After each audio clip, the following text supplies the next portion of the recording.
ਬਿਲਕੁਲ ਜਿਸ ਤਰ੍ਹਾਂ ਤੁਸੀਂ ਦੱਸ ਰਹੇ ਹੋ ਵੀ ਹਾਕਮ ਧਿਰਾਂ ਉਹ ਜੀ, ਆਮ ਲੋਕਾਂ ਨੂੰ ਜੋ ਆਪਣੀ ਆਜ਼ਾਦੀ ਦੀ ਗੱਲ ਕਰਦੇ ਆ ਉਹਨਾਂ ਜੀ। ਨੂੰ ਅੱਤਵਾਦੀ ਬਣਾ ਦਿੰਦੀਆਂ। ਹੂੰ, ਸੋ ਇਸੇ ਸੰਬੰਧ ਦੇ ਵਿੱਚ ਆਪਾਂ ਅਗਲੀ ਖਬਰ ਸਾਂਝੀ ਕਰਦੇ ਜਾਈਏ। ਸਰੋਤਿਆਂ ਨੂੰ ਯਾਦ ਹੋਊਗਾ ਪਿਛਲੇ ਕੁਝ ਦਿਨਾਂ ਦੇ ਵਿੱਚ ਭਾਈ ਹਰਦੀਪ ਸਿੰਘ ਨਿੱਜਰ ਹੋਣਾ ਨੂੰ ਗੋਲੀਆਂ ਮਾਰ ਕੇ ਉਹਨਾਂ ਦਾ ਕਤਲ ਕਰ ਦਿੱਤਾ ਗਿਆ ਸੀ, ਜੋ ਸਰੀ ਦੇ ਗੁਰੂ ਨਾਨਕ ਸਿੱਖ ਟੈਂਪਲ ਦੇ ਪ੍ਰਧਾਨ ਆ। ਤੇ ਉਹਦੇ ਸੰਬੰਧ ਦੇ ਵਿੱਚ ਜਦੋਂ ਉਹਨਾਂ ਦਾ ਸੰਸਕਾਰ ਹੋਏ ਉਸ ਟਾਈਮ ਦੇ ਉੱਤੇ 70,000 ਦੇ ਕਰੀਬ ਲੋਕਾਂ ਦਾ ਇਕੱਠ ਹੋਇਆ ਸੀ। ਜੀ, ਤੇ ਬਹੁਤ ਸਾਰੇ ਸਿੱਖਾਂ ਦਾ ਇਹ ਮੰਨਣਾ ਆ ਵੀ ਇਸ ਸਾਰੇ ਕਾਸੇ ਦੇ ਵਿੱਚ ਜੋ ਭਾਰਤ ਦੀ ਸਰਕਾਰ ਆ ਉਹ ਇਨਵੋਲਵ ਸੀ। ਸੋ ਉਹਨਾਂ ਨੇ ਵੀ ਕਿਸੇ ਬੰਦਿਆਂ ਨੂੰ ਪੈਸੇ ਦੇ ਕੇ ਉਹਨਾਂ ਦਾ ਕਤਲ ਕਰਾਇਆ ਹੈਗਾ। ਸੋ ਇਸ ਸੰਬੰਧ ਦੇ ਵਿੱਚ ਹੁਣ ਜੁਲਾਈ 8 ਨੂੰ ਜਾਣੀ ਕਿ ਕੱਲ ਨੂੰ ਬਹੁਤ ਵੱਡੀ ਗਿਣਤੀ ਦੇ ਵਿੱਚ ਕੈਨੇਡਾ ਦੇ ਵਿੱਚ ਟੋਰਾਂਟੋ ਏਰੀਆ ਤੇ ਵੈਨਕੂਵਰ ਪ੍ਰੋਟੈਸਟ ਹੋ ਰਹੇ ਆ। ਤੇ ਉਹ ਉੱਥੇ ਜੋ ਭਾਰਤ ਦੀਆਂ ਐਮਬੈਸੀਜ਼ ਹੈਗੀਆਂ, ਇੰਡੀਆ ਦੀਆਂ ਐਮਬੈਸੀ, ਉਹਨਾਂ ਦੇ ਸਾਹਮਣੇ ਪ੍ਰੋਟੈਸਟ ਹੋ ਰਹੇ ਆ। ਬਹੁਤ ਸਾਰੀ ਜਗ੍ਹਾ ਦੇ ਉੱਤੇ ਬਿੱਲ ਬੋਰਡ ਲਾਏ ਗਏ ਆ ਜਿੱਥੇ ਜੋ ਇੰਡੀਅਨ ਕੌਂਸਲੇਟ ਹੈਗੇ ਉਹਨਾਂ ਦੀਆਂ ਪਿਕਚਰਾਂ ਲਾਈਆਂ ਗਈਆਂ ਵੀ ਇਹ ਡਾਇਰੈਕਟਲੀ ਇਨਵੋਲਵ ਸੀ। ਸੋ ਆਪਾਂ ਜਿਹੜੀ ਖਬਰ ਆ ਇਹ exactly Canada the globe and male newspaper ਆ ਉੱਥੇ ਦਾ ਬਹੁਤ ਹੀ ਜਿਹੜਾ ਪ੍ਰੋਮੀਨੈਂਟ ਨਿਊਜ਼ਪੇਪਰ ਆ ਉਹਨਾਂ ਨੇ ਅੱਜ ਛਾਪੀ ਆ, ਉਹ ਤੁਹਾਡੇ ਨਾਲ ਸਾਂਝੀ ਕਰ ਰਹੇ ਹੈਗੇ ਆ। ਹਰਦੀਪ ਸਿੰਘ ਨਿੱਜਰ ਹੋਣਾ ਦਾ ਜੁਲਾਈ 18 ਨੂੰ ਗੋਲੀਆਂ ਮਾਰ ਕੇ ਕਤਲ ਕਰ ਦਿੱਤਾ ਗਿਆ ਸੀ। ਇੰਡੀਆ ਦੀ ਨੈਸ਼ਨਲ ਇਨਵੈਸਟੀਗੇਸ਼ਨ ਏਜੰਸੀ ਨੇ ਉਹਨਾਂ ਨੂੰ ਅੱਤਵਾਦੀ ਡਿਕਲੇਅਰ ਕੀਤਾ ਹੋਇਆ ਸੀ ਕਿਉਂਕਿ ਉਹ ਸਿੱਖਾਂ ਦੀ ਆਜ਼ਾਦੀ ਦੀ ਗੱਲਬਾਤ ਕਰਦੇ ਸੀ। ਕੋਈ ਕੇਸ ਉਹਨਾਂ ਦੇ ਉੱਤੇ ਹੈ ਨਹੀਂ, ਉਹ ਆਪਾਂ ਨੂੰ ਪਤਾ ਹੀ ਆ ਵੀ ਕਿੱਦਾਂ ਅੱਤਵਾਦੀ ਡਿਕਲੇਅਰ ਕਰਦੇ ਆ। ਸੋ ਰੈਫਰੈਂਡਮ ਨੂੰ ਲੈ ਕੇ ਉਹ ਜ਼ਰੂਰ ਉਹਨਾਂ ਦਾ ਪ੍ਰਚਾਰ ਬਹੁਤ ਜ਼ੋਰਾਂ ਤੇ ਸੀ।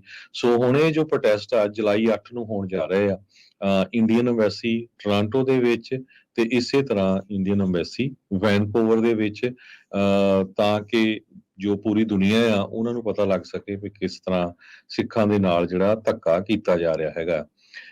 ਸਿਕਸ ਫॉर ਜਸਟਿਸ ਆਰਗੇਨਾਈਜੇਸ਼ਨ ਜੋ ਇੰਡੀਆ ਦੀ ਸਰਕਾਰ ਨੇ ਬੈਨ ਕੀਤੀ ਹੋਈ ਹੈਗੀ ਆ, ਉਹਨਾਂ ਦੇ ਸਪੋਰਟਰ ਤੇ ਹੋਰ ਬਹੁਤ ਸਾਰੇ ਲੋਕ ਜੋ ਆ ਇਹ ਪ੍ਰੋਟੈਸਟ ਕਰ ਰਹੇ। ਇਹ ਵੀ ਖਬਰਾਂ ਆ ਰਹੀਆਂ ਹੋ ਸਕਦਾ ਸੈਨ ਫਰਾਂਸਿਸਕੋ, ਲੰਡਨ ਤੇ ਮੈਲਬੌਰਨ ਦੇ ਵਿੱਚ ਵੀ ਇਹ ਪ੍ਰੋਟੈਸਟ ਹੋਣ।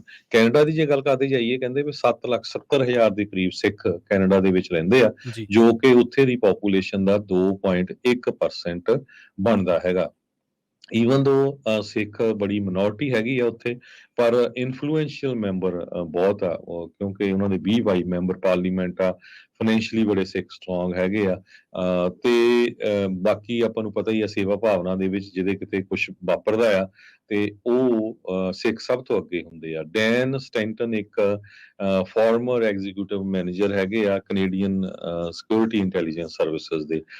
ਉਹ ਕਹਿੰਦੇ ਆ ਵੀ ਜਿਹੜੀ ਖਾਲਿਸਤਾਨ ਮੂਵਮੈਂਟ ਆ ਇਹ ਥੋੜੇ ਸਿੱਖ ਹੈਗੇ ਆ, ਸਾਰੇ ਨਹੀਂ ਸਪੋਰਟ ਕਰਦੇ, ਏਦਾਂ ਹੀ ਇੰਡੀਆ 'ਚ ਏਦਾਂ ਹੀ USA 'ਚ। ਭਾਰਤੀ ਸਰਕਾਰ ਪੂਰਾ ਜ਼ੋਰ ਲਾ ਰਹੀ ਹੈ ਕੈਨੇਡਾ ਤੇ ਵੀ ਇਹ ਜੋ ਬੰਦ ਹੋਣੇ ਚਾਹੀਦੇ ਆ। ਜਸਟਿਨ ਟਰੂਡੋ ਉਹਨਾਂ ਨੇ ਸਟੇਟਮੈਂਟ ਦਿੱਤੀ ਆ ਵੀ ਕਿਸੇ ਨੂੰ ਵੀ ਇੱਥੇ ਬੋਲਣ ਦਾ ਜਿਹੜਾ ਆ ਫਰੀडम ਆਫ ਸਪੀਚ ਉਹ ਹੱਕ ਹੈਗਾ ਆ, ਉਹਦਾ ਅਧਿਕਾਰ ਆ, ਉਹਦੇ ਅਗੇਂਸਟ ਆਪਾਂ ਨਹੀਂ ਜਾ ਸਕਦੇ ਐਜ਼ ਲੌਂਗ ਐਜ਼ ਕਿਸੇ ਤਰ੍ਹਾਂ ਦੀ ਕੋਈ ਵਾਇਲੈਂਸ ਨਹੀਂ ਹੁੰਦੀ ਹੈਗੀ।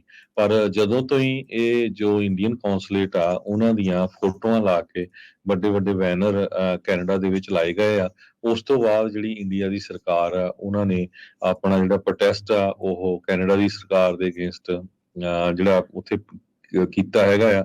ਤੇ ਇਹ ਜੋ ਫਿਰ ਕੈਨੇਡਾ ਦੇ ਪ੍ਰਾਈਮ ਮਿਨਿਸਟਰ ਨੇ ਵੀ ਜਿਸ ਤਰ੍ਹਾਂ ਮੈਂ ਤੁਹਾਨੂੰ ਦੱਸਿਆ ਹੀ ਆ ਵੀ ਇਹ ਕਿਹਾ ਆ ਵੀ ਇਹ ਜਿੱਥੇ ਹਰ ਇੱਕ ਨੂੰ ਬੋਲਣ ਦੀ ਆਜ਼ਾਦੀ ਆ ਤੇ ਉਹਦੇ ਉੱਤੇ ਅਸੀਂ ਕੁਝ ਨਹੀਂ ਕਰ ਸਕਦੇ ਹੈਗੇ। ਆਸਟ੍ਰੇਲੀਆ ਦੇ ਵਿੱਚ ਵੀ ਜੋ ਇੰਡੀਆ ਦੀ ਸਰਕਾਰ ਆ ਉਹਨਾਂ ਨੇ ਇਹ ਪ੍ਰੋਟੈਸਟ ਕੀਤਾ ਆ ਵੀ ਜੀ ਤੁਸੀਂ ਜੋ ਆਜ਼ਾਦੀ ਦੀ ਗੱਲ ਕਰਦੇ ਸਿੱਖ ਉਹਨਾਂ ਨੂੰ ਕੁਝ ਨਹੀਂ ਕਰ ਰਹੇ ਹੈਗੇ। ਹਾਲਾਂਕਿ ਉਹਨਾਂ ਸਾਰਿਆਂ ਨੂੰ ਪਤਾ ਹੈ ਵੀ ਜਦੋਂ ਇੰਡੀਆ ਆਜ਼ਾਦ ਹੋਇਆ, ਜੀ, ਇੰਡੀਆ ਆਜ਼ਾਦ ਹੋਣ ਤੋਂ ਪਹਿਲਾਂ ਸਭ ਤੋਂ ਵੱਡੀ ਮੂਵਮੈਂਟ ਜੋ ਗਦਰੀ ਬਾਬਿਆਂ ਨੇ ਸ਼ੁਰੂ ਕੀਤੀ ਉਹ ਅਮਰੀਕਾ ਕੈਨੇਡਾ ਦੀ ਧਰਤੀ ਤੋਂ ਕੀਤੀ ਸੀ। ਹੂੰ, ਹੂੰ, ਸੋ ਇਹ ਗਲੋਬ ਐਂਡ ਮੇਲ ਨੇ ਬੜੀ ਹੀ ਡਿਟੇਲ ਦੇ ਵਿੱਚ ਅੱਜ ਜਿਹੜੀ ਆ ਇਹ ਰਿਪੋਰਟ ਛਾਪੀ ਆ ਵੀ ਕੱਲ ਨੂੰ ਕੀ ਕੁਝ ਕੈਨੇਡਾ ਦੇ ਵਿੱਚ ਵਾਪਰਨ ਜਾ ਰਿਹਾ ਹੈ। ਜੀ, ਜੀ।